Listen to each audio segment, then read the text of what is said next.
sure most of you have been able to discern from the channel name Coaster Keat, I am a roller coaster person.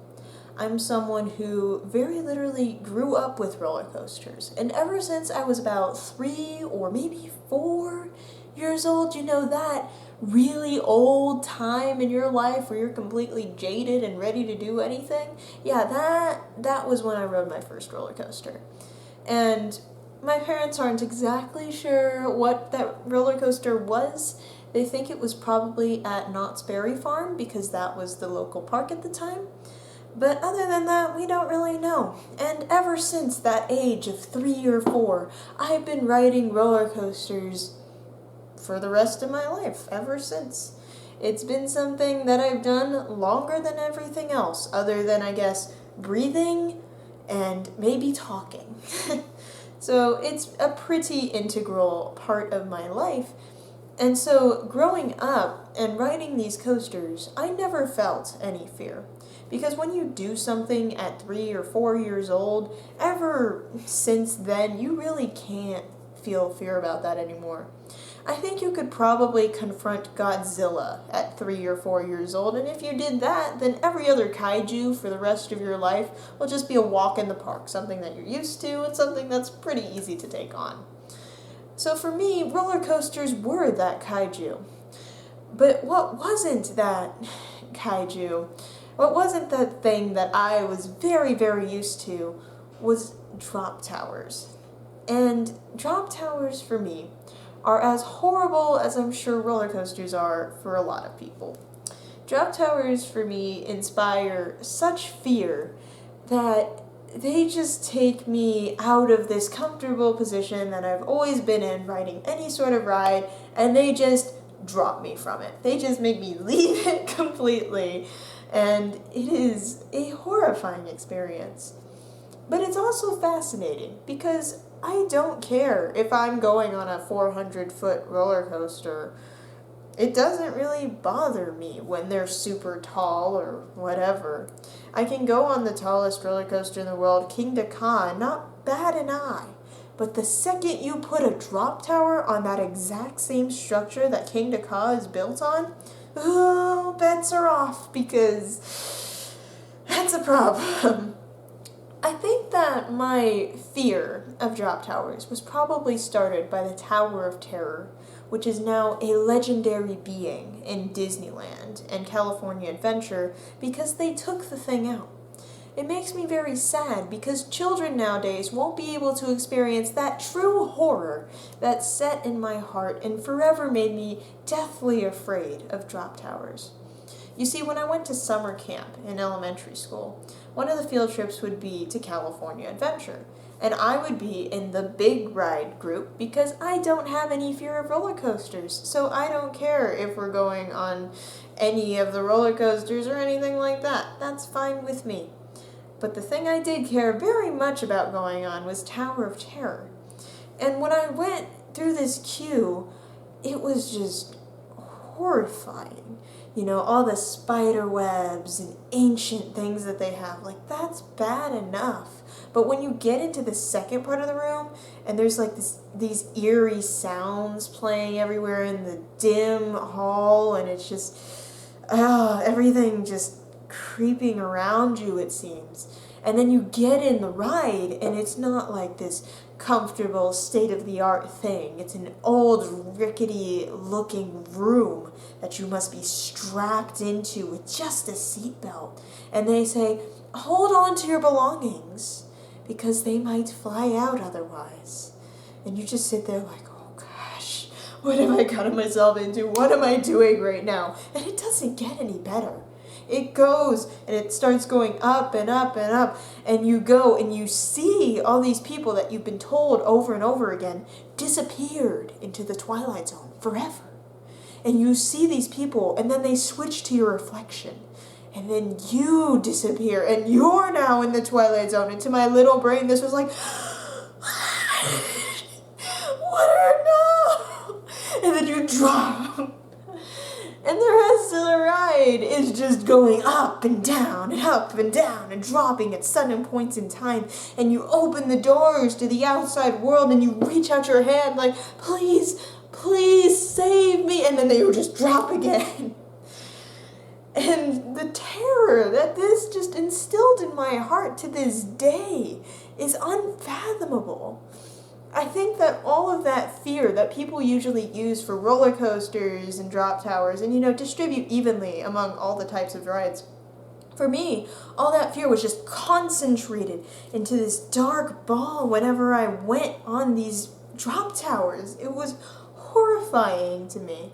And it didn't matter if the drop tower was outside or themed or whatever. If it dropped, even roller coasters that did anything similar, it was just horrible. And I would always freak out. This person that whenever I go on anything else, I never scream, I never bat an eye. I swear I would be so afraid on these drop towers. And so one day, the day came for me to confront this fear. Me and my dad were at the park where King Dakar, as I mentioned, the tallest roller coaster was. But as I also mentioned, but you might not have caught, there is an actual drop tower that's right on the side of King Dakar and uses its same structure. And that drop tower is the tallest drop tower in the world.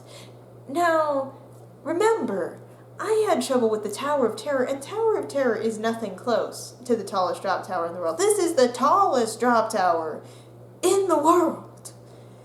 And my dad is like, all right, we're going on this. We got to do it. It was just built. It's something that we have to do. And I'm like, please, no, I do not want to go on this ride. And my dad's like, oh, come on. It's on the same structure as King Dakar. You'll be fine.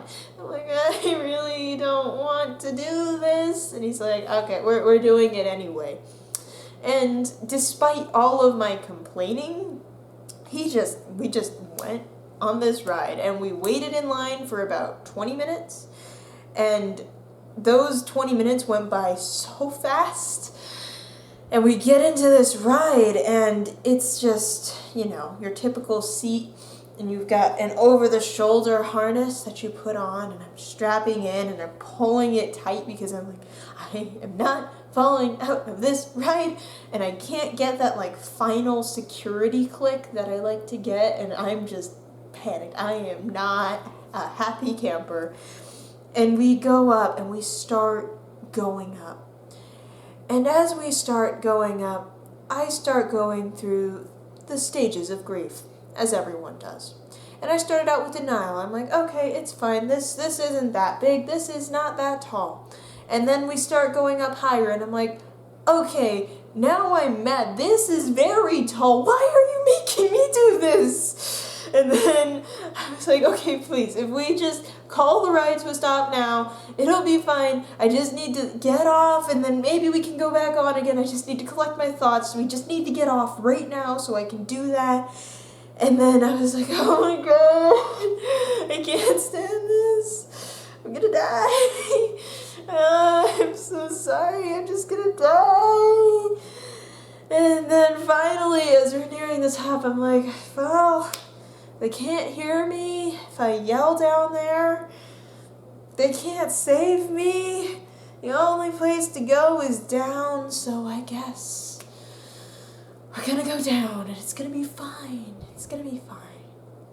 And you know how those 5 stages of grief are supposed to end with acceptance?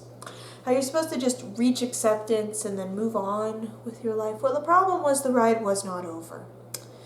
And as we reached the very top, and I'm here in my wonderful acceptance phase, and I'm like, this is fine. This is good. I don't have any problems with this. I go ahead and I look around at my surroundings, which my dad comments are quite beautiful. And, if I could see through terror, and I could in my acceptance phase for a brief moment, I could appreciate the beauty of the situation that we were in. But then it dawned on me the situation we were in, and all of a sudden I was back in panic mode, and I'm like, oh, why are we up so high? Whose idea was it to make something that incorporates dropping, which is something the human being is not ever supposed to do? It's supposed to mean death. Why are we doing, why? And just as I'm reaching this panic, we drop and I scream. I scream the loudest scream I have ever screamed.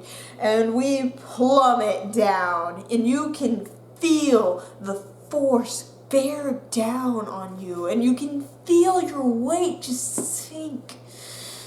And it was so... But then you finally get this release, this lightness as you bounce back up and you feel like you're flying, you feel like you're floating, and then you come back down and it's this very gentle motion. And in that moment I could understand why drop towers are such a beautiful thing. I could truly appreciate the splendor of being able to be dropped but then to bounce up again like some sort of weird human bouncy ball. I could understand at that moment. And then we finally came to an end. And my dad said, yeah, what did you think of that ride? And I said, I am never doing that ever again. And we walked out of that ride and we went on to the rest of the park, never, ever, ever looking back. And so that is the story of the most terrifying experience I've ever had in my life. If you've had a similar terrifying experience, I want you to let me know in the comments down below. I'm looking for experiences that weren't necessarily life-threatening, but felt like they were to you. Because those are the most interesting kind of experiences, and they allow us to get the, comedy out of it without the true horror of the situation, if you know what I mean. I also would appreciate it if you liked, subscribed, commented, but not the end of the world if you don't. The only thing I'm worried about you doing is having a great day.